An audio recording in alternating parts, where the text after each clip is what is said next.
Please জানতে চাই। ভাই বুমগুলো নিজে দিন আর কেউ মিশে বাংলাদেশে আমি যেগুলো দেখি এখন অনেকে বলবে না এ করবো সে করবে আমার দৃষ্টির মধ্যে আমি যেরকম জুলাই মানে আমি জুলাই যোদ্ধা হয়ে যে প্রত্যাশা করছি তার একটা করতে পারি এটা বাতিল হওয়া ছাড়া। আর এর প্রসঙ্গে আপনার এই প্রসঙ্গে একটা কথা বলি যে মুক্তিযোদ্ধারা করে যে আমাদের কোটা বাতিল করে ওরা জুলাই যোদ্ধা নিজেরা কোটা নিচ্ছে 20,000 করে মাসে। সেটা তো আমি এটা নিয়ে অনেকবার কথা বলেছি যে আমাদের কোনো সমস্যা ছিল না যে আপনারা আপনাদের কোটা দিতেন। আমাদের সঙ্গে ছিল আপনারা কোটা পান, আপনারা যুদ্ধ করছেন, আমাদের কষ্ট করছেন না, আমাদের তার তুলনায় আমরা কিছুই না, আমরা ঠিক আছে। কিন্তু আমাদের কথা ছিল যে আপনি কোটা করছেন সেটা আপনি পাওয়ার পর আপনি মারা গেলে আপনার তারপর আপনার নাতিরও না। এইভাবে চলতে থাকলে আমরা সাধারণ পিছিয়ে থাকবো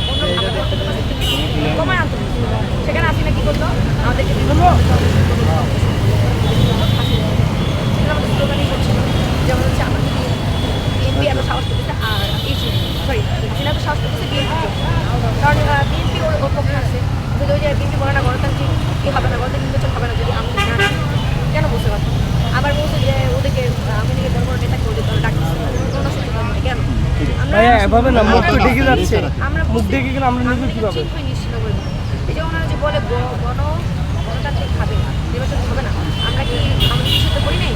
আমরা 4 দিন আমি একটু জানতে চাই আপনি আপনার ভাবতে করে কেমন বাংলাদেশ চেয়েছেন, যেমন হয়নি বললাম যেমন চেয়েছেন যেমন চাইছিলাম আপনার হচ্ছে আহতদের কথা হ্যাঁ যারা আহত হয়েছে শহীদের পরিবার আহতদেরকে যথেষ্ট সুবিধা দেওয়া হতো তো ওরা 1 লাখ টাকা পাওয়ার পরে আপনার যতগুলো আহত হয়েছে সেই সময় 1 লাখ টাকা। আর সেকেন্ড হচ্ছে যে আপনার বন্যার সময় যে আমরা আমরা কীভাবে আমরা মানুষের থেকে হ্যাঁ জীবনে ভিক্ষা কাকে বলে সেটা বুঝতে পারছি যেখানে আমরা ওই যে বন্যার জন্য টাকা নিছি যাই হোক এখন আমরা তো একটা টাকাও এই যে আমার একটা ফ্রেন্ড ছিল সেটা বলতেছে আমরা কষ্ট করলাম 1,000 টাকা আমরা খাই আমি বলছি যে এই টাকা করতো পকেট দিয়ে খাবি নয়তো না এগুলো সব হচ্ছে বন্যার জন্য আমরা ট্রেনিং নিয়েছি ঘুরতে জায়গায় গ্রামে চলে আসছে যারা যারা আসছে ওদের প্রায় কত কোটি টাকা যে বুঝছে ওরা কি সব টাকা বন্যার ট্রামে দিচ্ছে। আপনি একজন জুলাই যোদ্ধা হিসাবে জুলাইয়ের পরে কতটা ভালো আছেন? জুলাই পরে ভালো আছে বলতে ভালো নাই কারণ সবসময় আতঙ্ক থাকতে হবে যে কখন যেন আমার দরজায় করানোর ব্যাগ বলবে যে আছে তারিমা আছে যে ওই যে হাসিনাকে ওই ফুলকরা নামে দিয়েছিল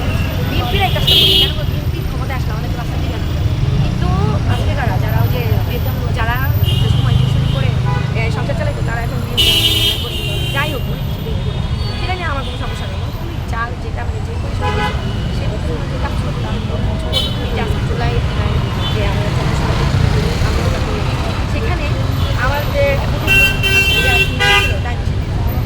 26 জনে আপনার করা উচিত না বা একটা মানে না যে আমাদের কেন এখন এরা প্রতিদিন ব্রিফিং করবে এখানে করে বলবে কি যে করে বোঝাবে যা রাজনৈতিক দলগুলো আরে তাই রাজনৈতিক দলের জন্য কি আন্দোলন করছিলাম বা যে এনসিপি যে করতেছে আমরা কি কখনো বুঝছিলাম আমরা রাজনীতি করছি আমরা কিছু সরাই করবো আমাদের কথা ছিল যে ওদের থেকে আমরা বঞ্চিত হচ্ছি ওদের আমাদের নতুন করে মানে দিতে হবে যদি কিন্তু আমরা বঞ্চিত করতেছি আর যে আপনি দেখেন যে আসেন সারের কথা ওনার বিষয়ে আমি কী বলবো আমি ওনার বিষয়ে আর ইচ্ছা আচ্ছা আমি জানতে চাই যে জুলাইয়ের মধ্যে বেশ কিছু রাজনৈতিক দল গঠন হয়েছে সাধারণ আন্দোলন আপনি কি কোনো যোগ দিয়েছেন ভাইয়া নিতে না আসতে হবে এভাবে ভুল করে না আমার ইচ্ছা ছিল ফিল্ম ইনস্টিটিউট হবে হচ্ছে নিয়েছে আর দুর্নীতি করতে না কিন্তু ওরা ক্ষমতা আসার আগে যেগুলো আমার মধ্যে লেগেছে আমি মনে করি যে বাংলাদেশের রাজনৈতিক দল দুর্নীতি ছাড়া রাজনীতি করতে যে আমি কোনো দলের যে ওই যে ওনার মতো যে উনি তো অনেকে দেশে পাই না ওনার ভয় নেই কিন্তু আমারও ভয় করে না কথা হচ্ছে যে আমি যেটা অধিকার থেকে বঞ্চিত হচ্ছি সেটার জন্য আমি আওয়ামী লীগকে নিষেধ করছি সেখানে আমরা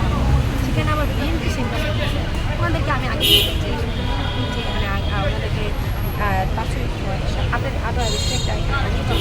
সেখানে বলছিলাম যে বিএনপি যদি ক্ষমতায় আসে ওরা তো অনেক কিছু লাভবান হচ্ছে ওরাই বেশি বিএনপি যদি ক্ষমতায় আসে ওরা যদি আমি ওদের থেকেও খারাপ পালানোর চান্স সবশেষ দেশবাসীকে কী মেসেজ দিতে চান আপনি বলেন?